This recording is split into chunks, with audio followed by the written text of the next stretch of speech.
Comscore नुसार आता isakal.com आहे देशातील नंबर 1 ची मराठी न्यूज वेबसाईट। प्रत्येक अपडेटसाठी isakal.com ला नक्की भेट द्या।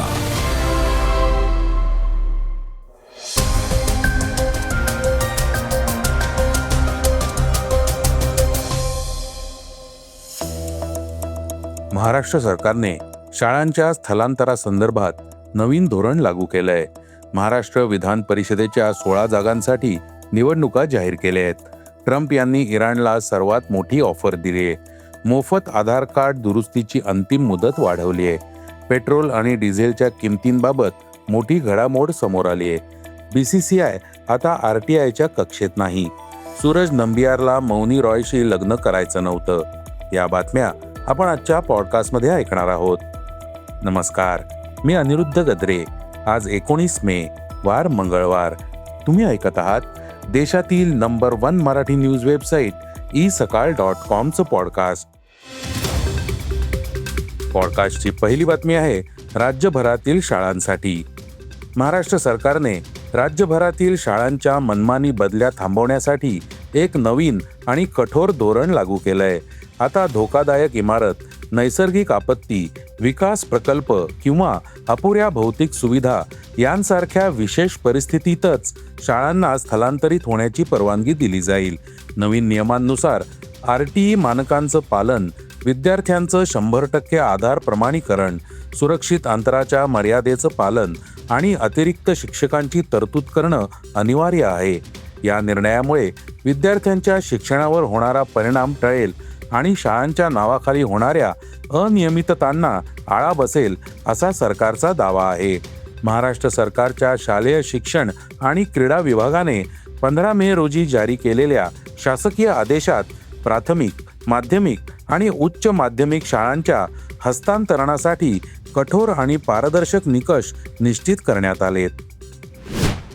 पॉडकास्टची दुसरी बातमी आहे महाराष्ट्र विधान परिषद निवडणुकीची। महाराष्ट्राच्या राजकारणात निवडणुकीचा तमाशा पुन्हा एकदा शिगेला पोचणार आहे। भारतीय निवडणूक आयोगाने राज्य विधान परिषदेच्या 16 स्थानिक स्वराज्य संस्थांच्या जागांसाठी द्विवार्षिक निवडणुका घेण्याची सर्व तयारी केली आहे। महानगरपालिका, जिल्हा परिषदा आणि नगरपालिका यांसारख्या स्थानिक स्वराज्य संस्थांच्या लोकप्रतिनिधींद्वारे निवडल्या जाणाऱ्या या विधान परिषद सदस्यांचा कार्यकाळ संपत आल्याच्या पार्श्वभूमीवर ही घोषणा करण्यात आली। या 16 जागांवर सर्वसामान्य जनता थेट मतदान करत नाही, तर स्थानिक स्वराज्य संस्थांचे निवडून आलेले सदस्य मतदार असतात। अलीकडच्या काळात अनेक स्थानिक स्वराज्य संस्थांमधील निवडणुका प्रलंबित असल्यामुळे किंवा प्रशासकीय राजवटीखाली असल्यामुळे निवडणूक आयोगाने वैध मतदारांची यादी आणि कायदेशीर बाबी विचारात घेऊन 18 जून ही तारीख निश्चित केली आहे। मतमोजणी 22 जून रोजी होईल। पॉडकास्टची तिसरी बातमी आहे अमेरिकेचे अध्यक्ष डोनाल्ड ट्रम्प यांची। आंतरराष्ट्रीय बाजारातून एक मोठी बातमी समोर आली आहे। अमेरिकेचे अध्यक्ष डोनाल्ड ट्रम्प यांनी इराणला आतापर्यंतचा सर्वात मोठा प्रस्ताव दिलाय। या प्रस्तावामुळे जागतिक कच्च्या तेलाच्या किमतीत घट होऊ शकते।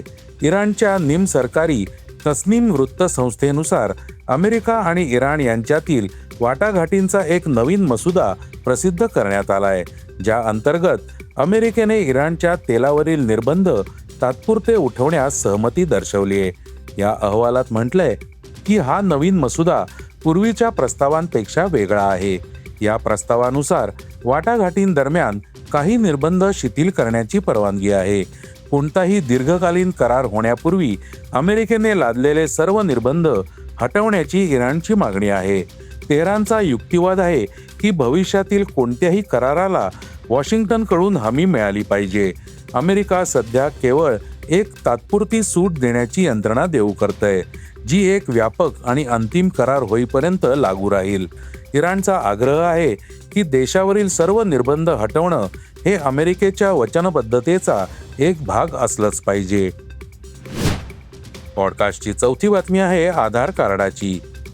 भारतातील लाखो आधार कार्ड वापरकर्त्यांसाठी एक आनंदाची बातमी आहे। सरकारने मोफत आधार कार्ड अद्ययावत करण्याची अंतिम मुदत 1 वर्षाने वाढवली आहे।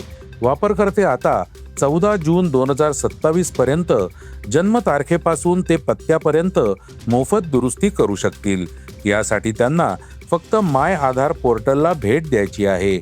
UIDAIने सांगितलंय की ही सुविधा केवळ ऑनलाईन म्हणजेच माय आधार पोर्टलद्वारे मोफत उपलब्ध असेल. या सुविधेअंतर्गत लोक आपली ओळख आणि पत्त्याची कागदपत्र ऑनलाईन अपलोड करून आपली आधार माहिती अद्ययावत करू शकतात. पॉडकास्टची 5वी बातमी आहे पेट्रोलियम मंत्रालयाची. पश्चिम आशियातील परिस्थितीमुळे LPG आणि नैसर्गिक वायूवरही परिणाम झालाय, परंतु सरकारच्या रिफायनरी सामान्यपणे कार्यरत आहेत. सरकारकडे पेट्रोल, डिझेल, LPG आणि नैसर्गिक वायूचा पुरेसा साठा आहे. कोणत्याही LPG वितरक किंवा किरकोळ केंद्राकडील साठा संपलेला नाही.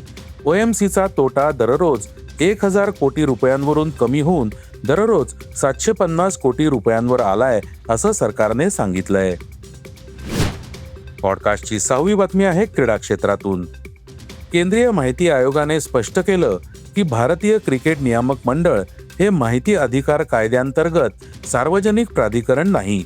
BCCIची मालकी सरकारकडे नाही किंवा सरकारद्वारे नियंत्रितही नाही.